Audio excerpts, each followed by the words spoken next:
Fred Gersal. Hop là, c'est fini. Bon, on démarre avec l'actualité de l'emploi.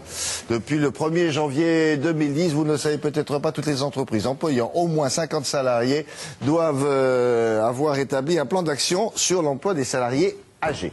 Dans le cas contraire, boum, pénalité financière s'il vous plaît. Et si pour certains l'emploi de seniors est une contrainte, vous allez voir que pour d'autres c'est un choix. Et c'est le cas tout à fait intéressant de l'entreprise que Sophie Pignal a choisi ce matin et qu'elle vous propose de découvrir.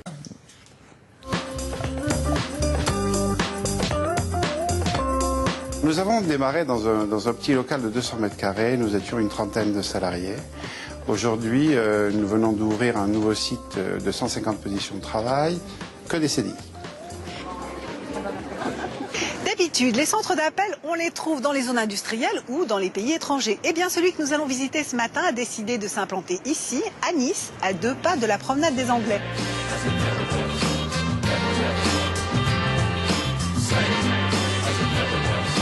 J'ai 52 ans. J'ai 59 ans. J'étais VRP pendant de nombreuses années en vente d'espaces publicitaires. Ça fait 11 ans que je suis dans cette entreprise.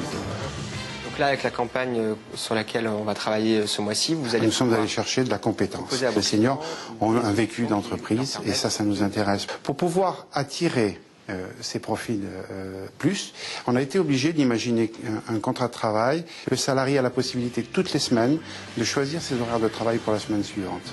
C'est quelque chose qui n'existe pas. Et en plus, il a la possibilité 2 fois par an de changer son nombre d'heures contractuelles.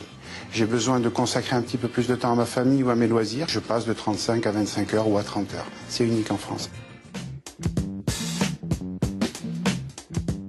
30% de l'effectif de cette entreprise est composé de seniors et cela fait 11 ans que ça dure. Alors, la nouvelle règle applicable depuis le 1er janvier, ça ne fait pas peur, bien au contraire.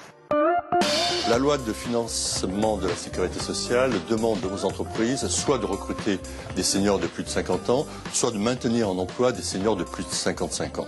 Et si effectivement les entreprises ne s'acquittent pas de cette obligation, elles risquent une pénalité de l'ordre de 1% de leur masse salariale, et ce à compter de ce mois-ci de janvier 2010. Les nouveaux embauchés, je les aide en fait à s'intégrer dans l'entreprise. Ça me plaît beaucoup parce que ça me permet de montrer un peu l'expérience que j'ai puis de les aider. J'ai évolué. Aujourd'hui, je suis superviseur. Moi, je compte aller bien plus loin que 60 ans. On est prêt à accueillir beaucoup de nouveaux clients et beaucoup de nouveaux salariés. Et s'ils ont plus de 50 ans, ça ne nous dérange pas. Une expérience originale qui devrait faire réfléchir les entreprises qui hésitent à travailler avec des seniors.